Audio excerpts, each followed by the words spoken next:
ACMi productions are only made possible with your support. Visit patreon.com/ACMi to learn how you can help.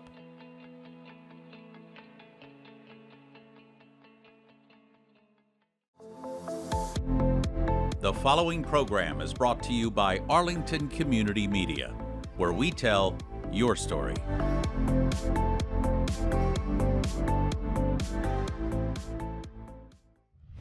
From McLennan Park to Spy Pond, from Poets Corner to the Mystic River, we have Arlington covered, giving you stories that count from people who care.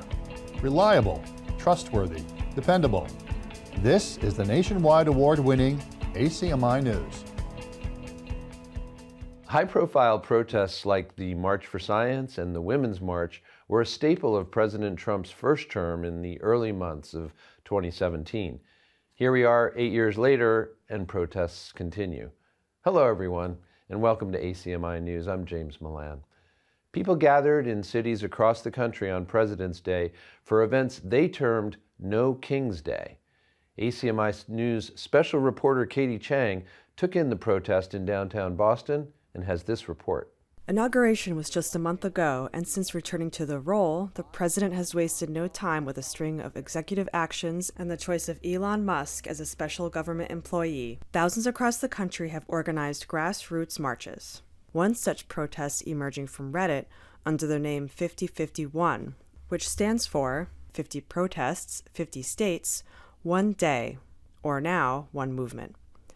The first event was held on Wednesday, February 5th. This footage here was taken by an Arlington resident in attendance. And a second protest organized on February 17th, President's Day, or as the protesters called it, No King's Day. The reason? Opposing Trump's executive actions, Elon Musk's access of the federal government through Doge, and topics ranging from immigration to trans rights. At the Boston protest, participants met at the State House and then moved to Faneuil Hall, where Senator Ed Markey spoke. Of revolutionaries from the American Revolution to create checks and balances in the United States Constitution so that we did not have a dictator, a king, the way those colonists were living under it. And they fought all along Massachusetts Avenue, all coming out, the men and women, to say no taxation without representation. We want to have a balance. We cannot have a king. The American Revolution started here. The revolution of abolitionism started here. The revolution of the suffragette movement started here. The revolution of same-sex marriage started here. The revolution against the war in Vietnam started here. The revolution against Donald Trump and Elon Musk, it starts here. The march then made its way back to the State House, where Boston police closed the street. No more Nazis! Nobody elected Elon Musk! Nobody elected Elon Musk! The letters you're sending, the texts you're sending, the organizing you're doing, the mobilizing you're doing, the supporting your neighbor that you are doing, that is what counts. The 5051 organizers are encouraging people to check out the website buildtheresistance.org, where you can find action items, resources, and trainings. We are Boston, we will fight! We are Boston! From ACMi News, I'm Katie Chang. The weather, as it has so often been over recent months, was absolutely frigid, but that did not deter nearly 1,000 hardy souls from attending. A remarkable piece of Arlington's history has been brought back to life at Mystic Valley Lodge.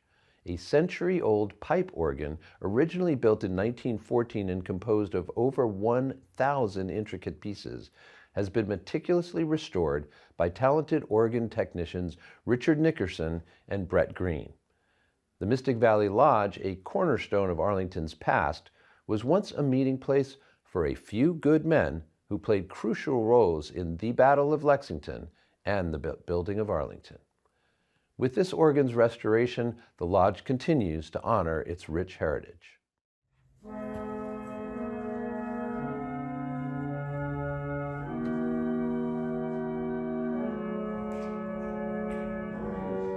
So this organ was built in 1914. The lodge was built in 1924. So the guess is that this organ, we know it was somewhere else first, and the likelihood is that it was in a private residence. Most of the time organs are built for the space they're being used. This way was the opposite way around. However, this particular organ seems especially suitable for Masonic gatherings and the sounds that it makes.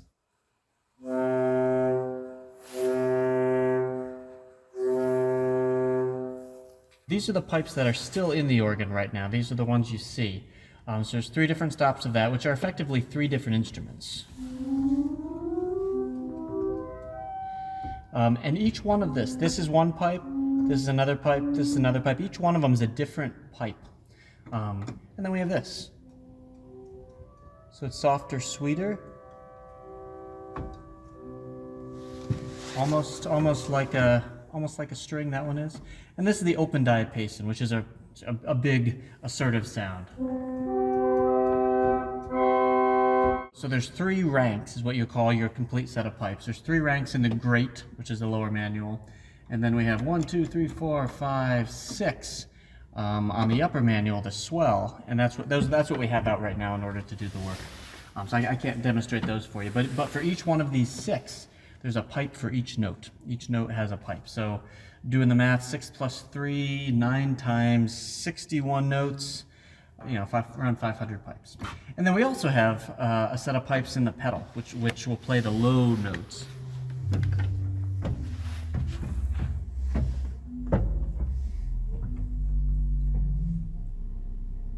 Yeah, we even feel the building rumbling a little bit there. And it's a really nice sound, and considering it's a sound produced acoustically rather than shaking a speaker, it's kind of cool. The organ, the weight of this instrument is, we estimate, somewhere around 1.5 tons. All the materials, the pipes, the wind machinery that provides the air pressure that the pipes work on, the console that I'm sitting at, everything all that's probably 1.5 tons of materials. The size of this instrument is relatively small. I think it has, 900 or 1,000 pipes in it, something like that. And there's probably 40,000 parts that go into putting this whole thing together to make it work. And they all have to work perfectly every time, or you end up with things that need to be fixed. So that's what we're doing. Stay tuned for an upcoming recital at the Lodge on Academy Street featuring Lodge organist Jonathan Hindmarsh. This special event will showcase the grandeur of this historic instrument and celebrate the dedication of those who worked tirelessly to preserve it. For more details, keep an eye on ACMi News.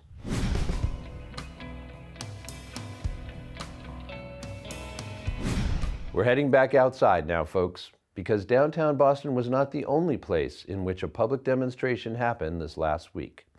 Right here in East Arlington, people braved the cold to gather for a Stand Out for Love on, you guessed it, Valentine's Day.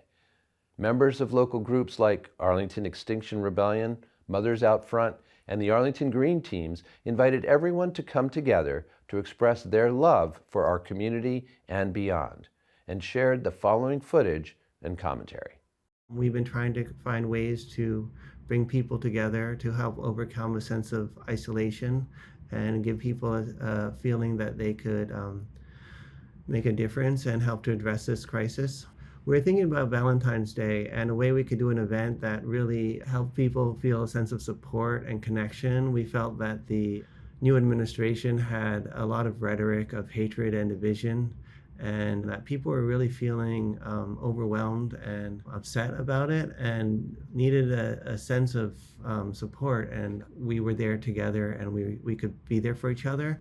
And we thought it'd be a great idea to just create standouts, a standout where people would hold signs about the things that they cared about and things that they loved, and a way that people could come together and show support for each other and for our communities. 35 people showed up.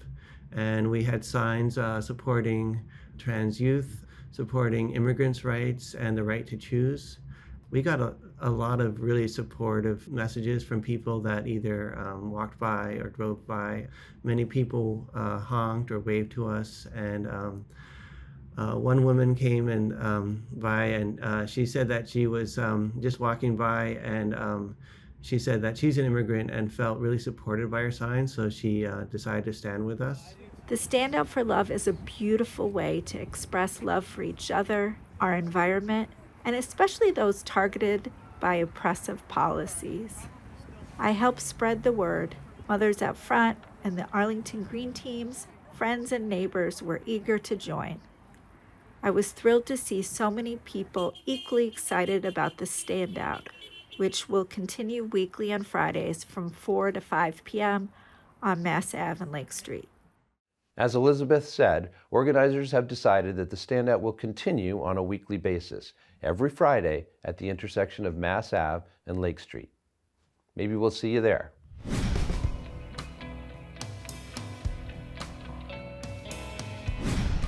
And one last visit to an important outdoor gathering this week. This one actually took place a few weeks back and commemorates a monumental life that goes back much, much further than that. Samuel Whittemore, at age 80, played a singular role in the Battle of Menotomy that cemented Arlington's place in the initial days of the Revolutionary War. With pistols, muskets, and saber, Whittemore mounted a solo attack and killed 3 of the retreating British infantry.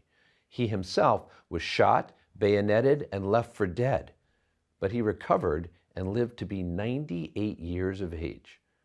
2 of Whittemore's descendants made a surprise appearance at the commemoration and can be seen laying a wreath in honor of their 6th and 7th great-grandfather, alongside members of the Arlington 250 Committee. I, Maura T. Healy, Governor of the Commonwealth of Massachusetts, do hereby proclaim February 2nd, 2025 to be Samuel Whittemore Day, and urge all residents of the Commonwealth to take cognizance of this event and participate fittingly in his observance. Let us aspire to be like Samuel Whittemore and be the hero needed today. We're getting ready to celebrate America's 250th here in Arlington. Veteran watchers of ACMi News know that we enjoy getting out on the streets of Arlington to highlight local shops, restaurants, and other small businesses. In all those travels, though, we have never had the chance to feature a local sports store, especially one with a national name. Well, that all changes now, as we recently paid a visit to Marathon Sports as they settle in at their new location in Arlington Center. Arlington is home to just a small handful of sporting goods stores in a limited running community. But the recent opening of a new Marathon Sports in Arlington Center is poised to change that. So, what makes Marathon Sports stand out from the pack? We specialize in fitting either walkers or runners for footwear. So we are trained to analyze how someone walks and look at their arches. And we can also put them on our foot scanner to figure out what width or size is going to work best for their foot. And we help everyone from like nurses or people working on their feet throughout the day, and then also runners as well. Every Marathon Sports location has a run club, and I've been really excited about Arlington because so far we've had about 30 to 40 runners for each turnout, and it's every Tuesday evening at 6. Also with the Minuteman Bike Path, it's a great running activation location for a store. So Marathon Sports as a company was just excited to be here in this area because it's such a great active culture. And then I was excited to just be with all the Arlington folk that I've met over the years in Cambridge. So far, we've seen a really great couple months, really steady weekends, and February's been a little bit cold, but we've had a lot of different events planned for the spring. We're also going to have a ribbon cutting once the weather warms up a little bit, and have a date set for that as well. So yeah, really solid start. Arlington doesn't have a whole lot of running communities. They do have some run clubs here, which I would want to give a shout out to those groups because there are some run clubs in Arlington.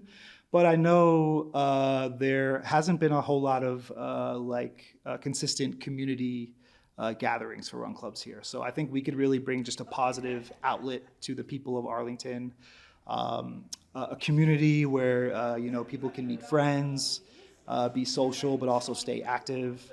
And we can also benefit the medical community in Arlington as well. There's a lot of podiatrists that we're surrounded by. So if we work with podiatrists, we can hand out coupons to some of the doctors, and they can send some of their patients to our store as well, because running footwear serves a medical purpose as well. They could provide a lot of pain relief for people with foot injuries or arthritic feet. So it's really community and changing people's lives through footwear. So run or walk to the newly opened Marathon Sports on Mass Ave in Arlington Center, and keep an eye out for upcoming events. For ACMi News, I'm Ava Kowalski. Our wishful thinking department tells us that perhaps if we all make sure we have the right sports gear to get out and enjoy the spring weather, maybe it will come.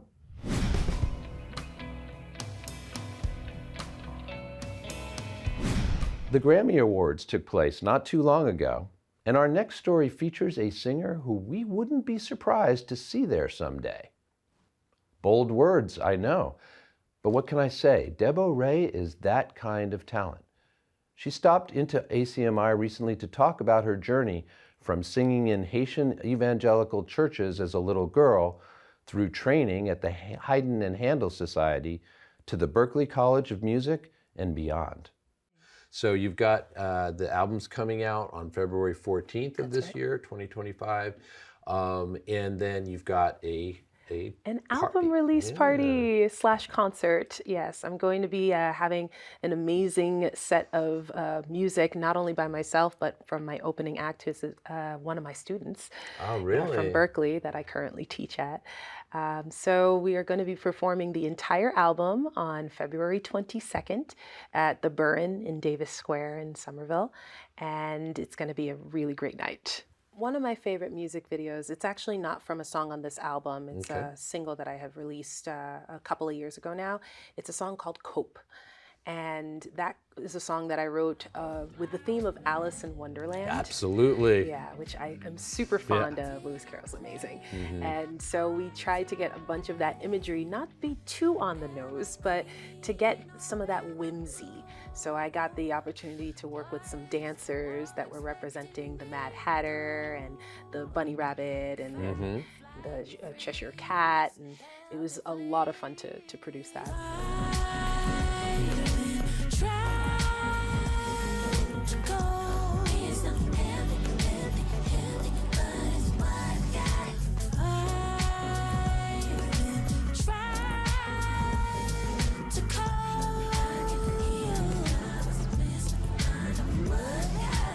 Yeah, I'm very glad that you picked that one, because that one is super memorable for the reasons that you're talking about. And also because I noticed in one of the conceits there, one of the things that you're doing is you have the playing cards and your face is on the playing cards, and you do some things that I'm not even going to try and do with my eyes. I'm blessed to be able to do what I love. Right? And because I love it so much and I feel so much joy when I do this, whether it's a video or a song or a performance, my hope is that other people can let their cares fall away for a moment and participate in the joy with me, right? Feel that for themselves. What a privilege it would be if I were able to get a Grammy for my music, my original music. I mean, I had been floored from all of the performances from this recent Grammys, from all the new artists that had an opportunity to showcase what they do. And I saw a lot of what I am doing in a lot of those artists. So that's the goal. I'm going to shoot for the stars and land on the moon. Curious about whether Debo can deliver on the promise of success in the highly competitive world of pop music? Well, find out for yourself by attending her record launch party at the Burn on Saturday, February 22nd. You may well find, as I did at a recent performance, that she knocks your socks off. And that'll do it for our show this week, folks. Do you want to see how we put the newscast together here in Arlington? Just stop by and pay us a visit at 85 Park Ave on Thursday afternoons between 3 and 5 p.m. And if you have any news tips for us, just stay tuned. In a few seconds, you'll find out how to contact us. Meantime, we will see you back here soon. I'm James Milan. Have a great week, everyone. You can always check out our latest segments and newscasts on the web at acmi.tv/news. And don't forget to like us on Facebook and follow us on Twitter and Instagram at ACMi News. Make sure to subscribe to our YouTube channel as well. You'll find us at youtube.com/ACMi News. If you have any news tips for us or wish to become a citizen journalist, we'd love to hear from you. Email us at news@acmi.tv or stop by ACMI Studio A at 85 Park Avenue. ACMI productions are only made possible with your support. Visit patreon.com/ACMI to learn how you can help.